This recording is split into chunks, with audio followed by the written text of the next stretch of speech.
NATO is at a crossroads as it marks 75 years since its formation.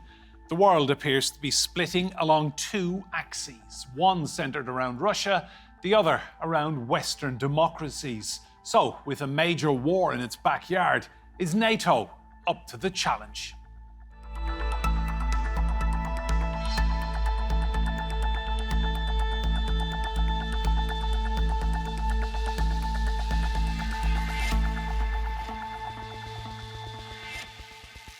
Hello and welcome to Roundtable. I'm Enda Brady. The North Atlantic Treaty Organization was formed in 1949 as a buttress against the Soviet Union. But Russia's war in Ukraine has tested the Western-led military alliance. Now, with the key summit taking place in Washington, does NATO have enough cohesion, funds and military assets to stare Russia down? The war in Ukraine grinding on into its third year. No doubt the key topic at the NATO summit in Washington, D.C. But as the military alliance marks the 75th anniversary of its founding, has Russia's war against Ukraine left it weaker or stronger? Before the war started, I told Putin that if he invaded Ukraine, NATO would not only get stronger, but would get more united. NATO has tripled in size since its creation, welcoming Sweden into its fold this year and Finland in 2023. And member states have stepped up their funding, putting to rest former US President Donald Trump's gripes about the country paying an outsized share. NATO's statistics show that for the first time, a record 23 out of 32 members have met the alliance's target this year. The group's guideline is for countries to spend 2% of their gross domestic product on defense.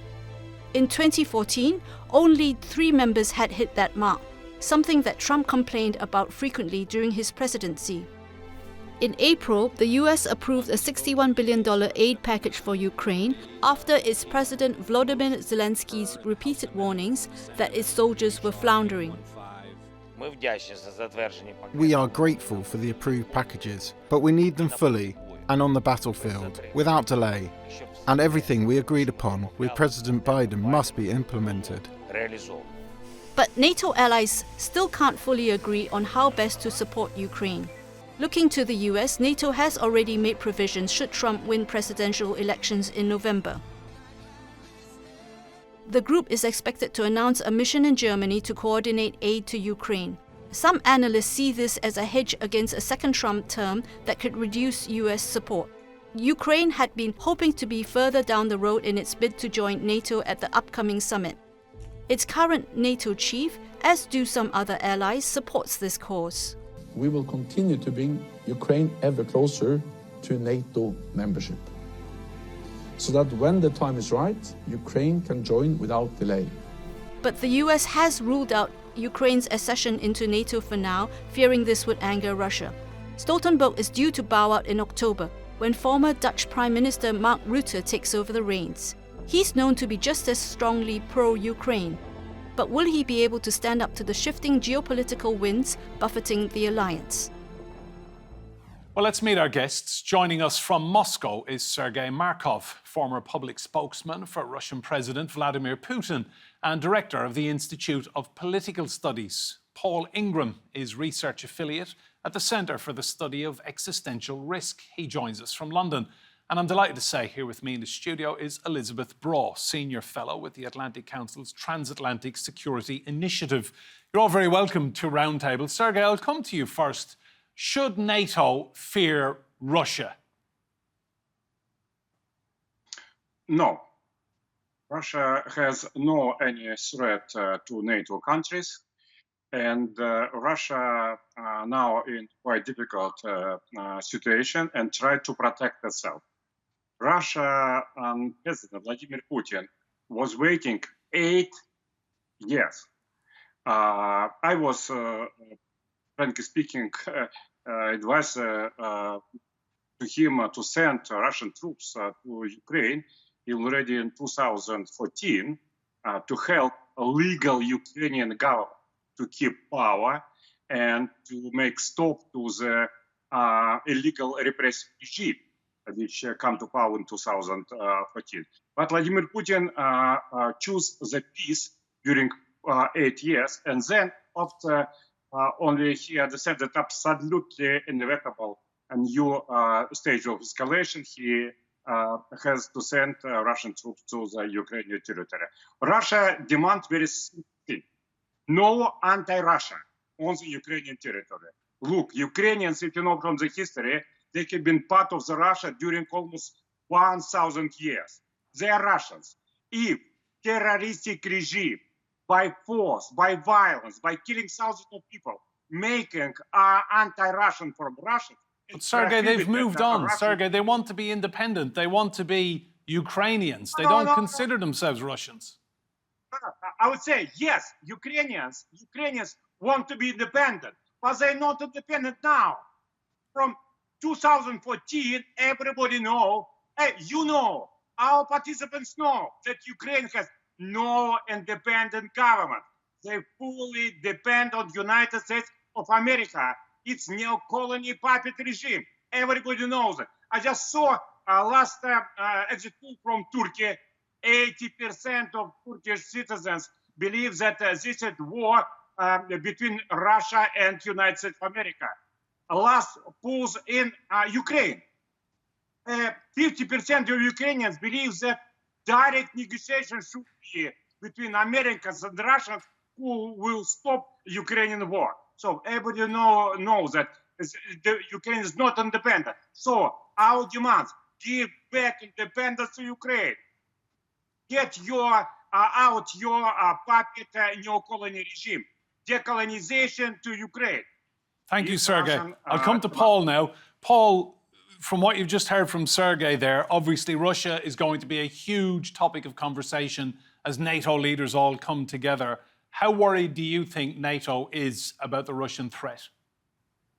I think the leaders gathering next week in Washington are authentically worried about Russia beyond Ukraine.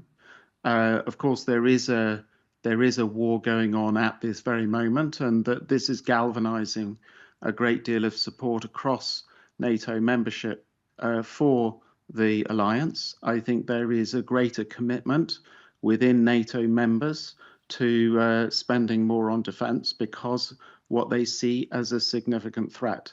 How real that threat is a separate question, but certainly there is a great deal of success that leaderships in NATO are having in describing Russia as a threat to NATO, and that is beyond the current war. Elisabeth, I'll come to you. Let's talk unity. There seems to be a lot of disunity across Europe at the moment. What's the situation like with NATO leadership? Are they all joined up? They are joined up on the basic principles of NATO, which is territorial defense of the alliance. And that is extremely important, because if you don't have all the members committed to that, then you don't have a functioning alliance. They do have a commitment to that. And they've also just chosen a new Secretary General. That's no easy task, because you have countries that are very different, ranging from a very perilous geography near Russia to frankly, a very safe geography in the United States and Canada. They did manage to find a candidate they could all agree on to be Secretary General, and at this extremely complex time. And so that, I think, shows that they are able to reach to be united when it matters. Then obviously they squabble every now and then. In fact, they squabble quite frequently, including about the issue of how much everybody spends and whether they spend what they should be spending, and whether they pull their weight within the alliance. But on the fundamental issues, they are united. And just tell me, there will be new members, obviously, around the table. Our regular viewers will know that you are Swedish, so your country is now a proud member of NATO. What do you think the Swedes, and indeed your neighbours Finland, will be bringing to NATO as they sit down to talk? What an incredible asset compared to the last NATO summit. And Finland joined a little bit earlier than Sweden. Sweden has just joined, but both are not just neighbors, are not just committed to their own national security, but were already heavily integrated into the NATO structures before they joined. So they arrived oven ready, as the saying goes, and with their very professional militaries. So what we have are two countries that are essentially perfect for NATO because they are good at national security. They have a very, very professional military, each of them, both of them, and they also have a commitment to allied defense. Not every country that has joined NATO has been as committed as they ought to be to allied defense. Sweden and Finland are, and on top of that, they've shown that they are willing to help Ukraine, which is really a significant task, not for NATO, but for Europe as a whole, because if Ukraine doesn't manage to win this war, then various other European countries will need to worry about their own security. Sergey, I noticed in the recent UK election campaign, Nigel Farage said it was his view that NATO and the West had provoked Russia into going to war with Ukraine. You obviously agree with what Farage was saying.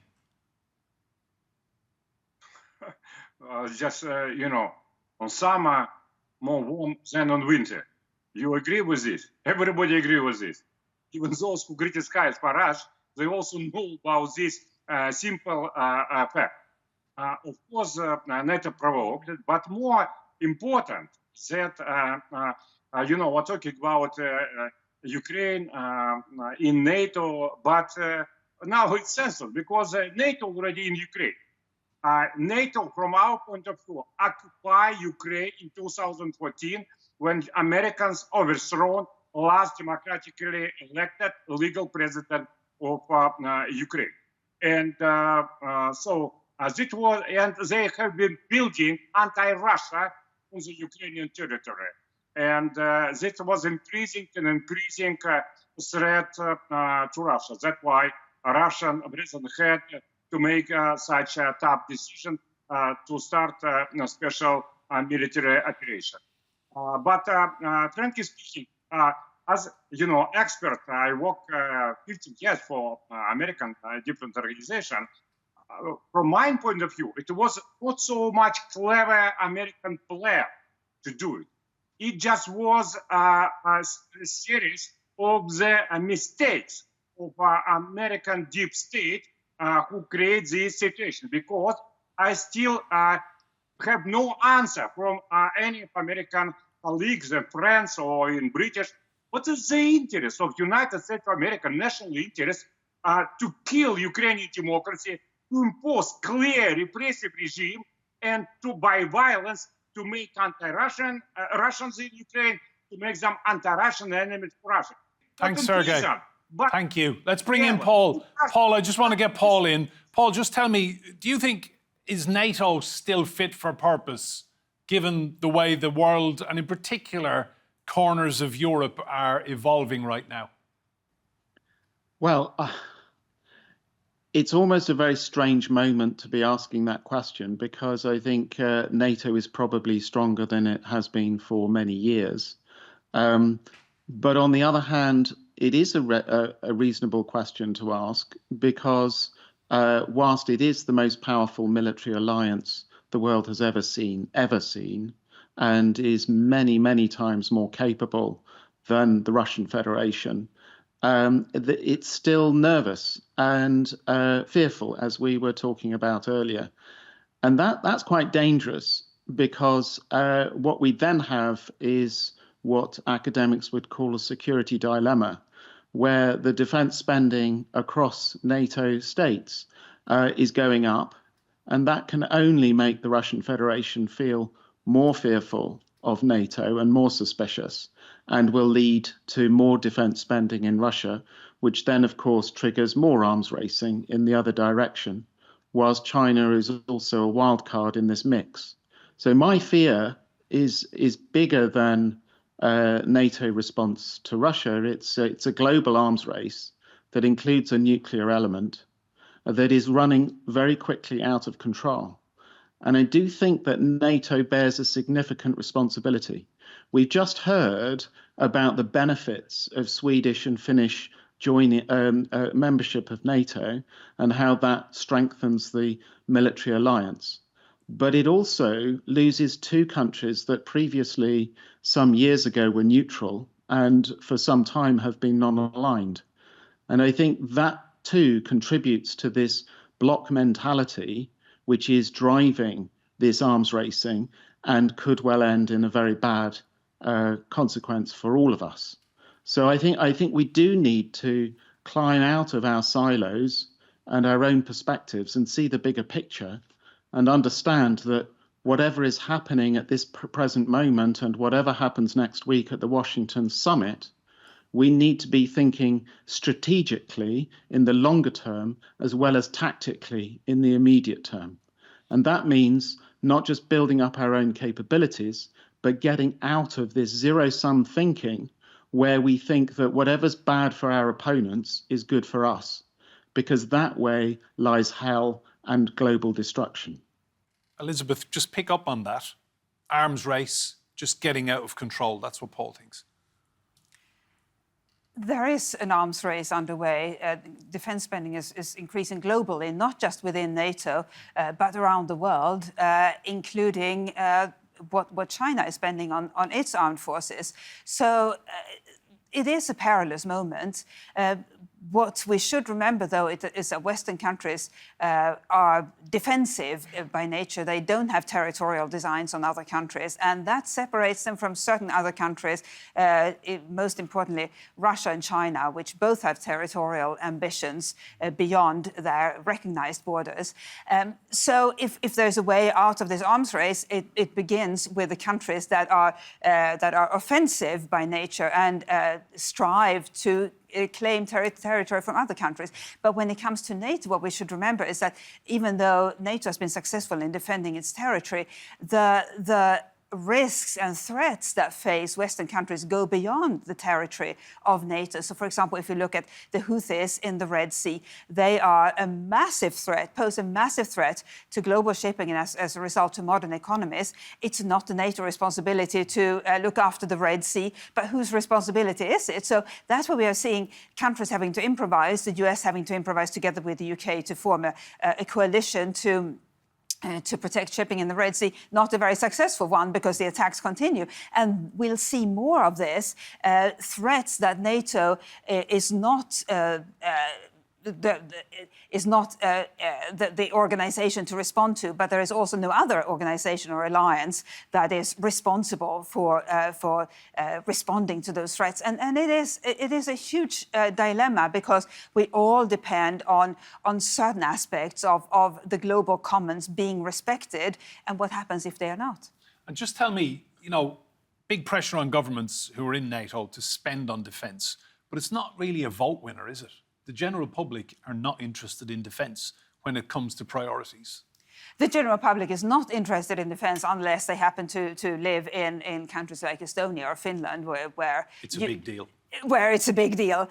In the UK, less so. And we should remember that within the world of defence thinking, everybody wants more defence spending. But within the world of criminal justice, people want more spending on criminal justice. Within the world of education, people want more spending on education, and so forth, not to mention healthcare. So the elected leaders of our countries have massively competing priorities that where they have to say, sorry, we are not going to be able to spend as much as this constituency or that constituency wants. And how do you make that argument to the public? It's a very complicated picture and also very complicated to explain how much you want to distribute or allocate to each area.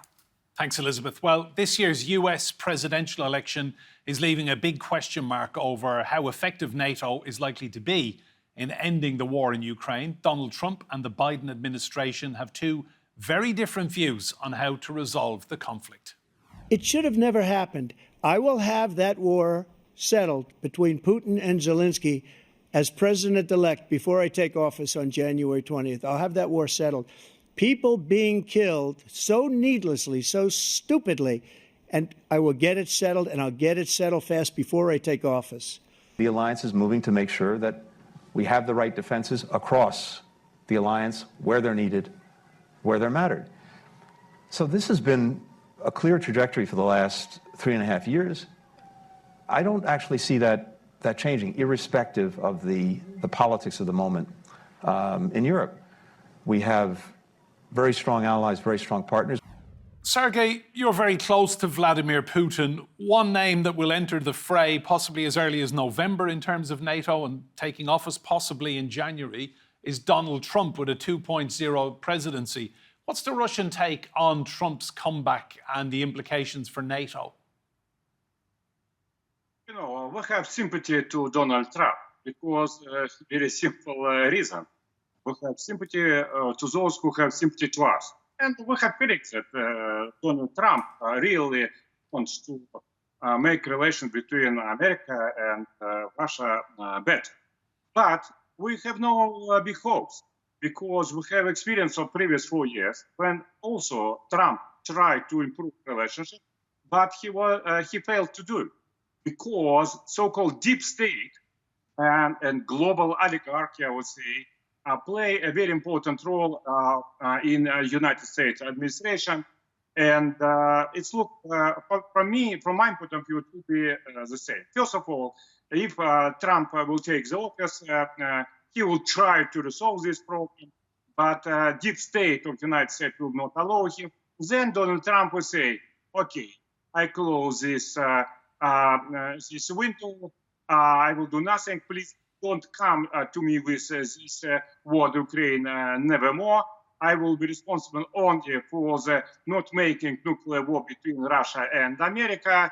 And Europeans should, if Europeans want to continue this war, let them to continue to finance this Ukrainian war. And we have Pentagon and intelligence community who will be responsible for such a decision. Let them to do it. So it's what we expected. It means that Pentagon and CIA will be responsible for continuing this hybrid war against Russia.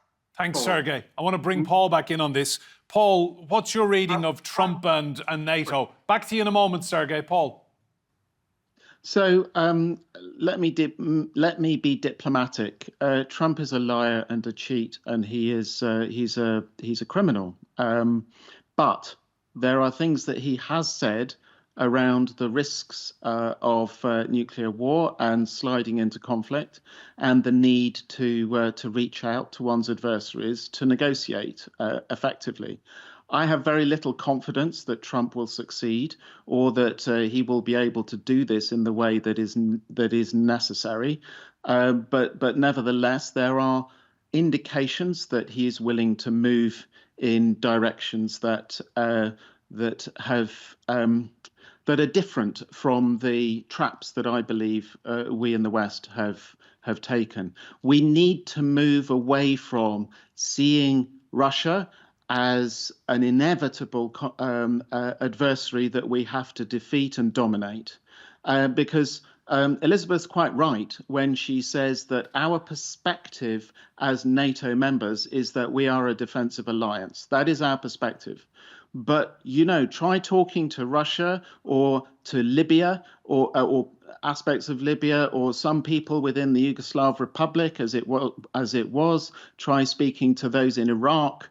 And you very quickly start to see that we still have a colonialist mindset. I would agree that that mindset is strong inside the Russian Federation as well. And I think that it's important for us to reach out to the Russians and start talking about how we can abandon our approach, which is basically a binary approach of dominate or be dominated. That is dead. That needs to go in a world where we have to collaborate to address the catastrophic risks that we all face as a result of our consumerist lifestyle, climate change, and the emergence of technologies that are impossible to control. Thanks, Paul. Elisabeth, that's an interesting point, isn't it? Does NATO need a reset in terms of how it thinks? No, NATO needs to keep doing what it has always been doing since its founding in the immediate aftermath of World War II, and that task, that mission, is to defend the territory of its member states. But there are many other challenges, many other threats and risks that need addressing.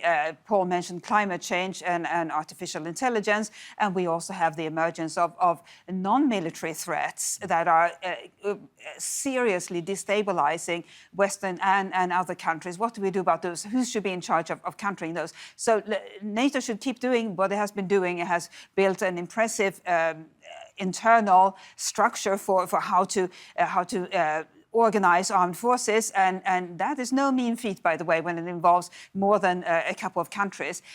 Let NATO keep doing that.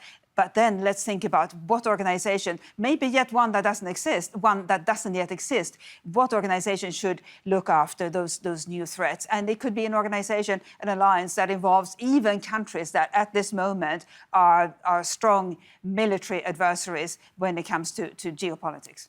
Elisabeth, Sergey and Paul, that's all we have time for. Thank you all. Remember, you can see more discussion and debate on our YouTube channel. Just search for Roundtable TRT World. And if you like what you see there, please do hit that subscribe button.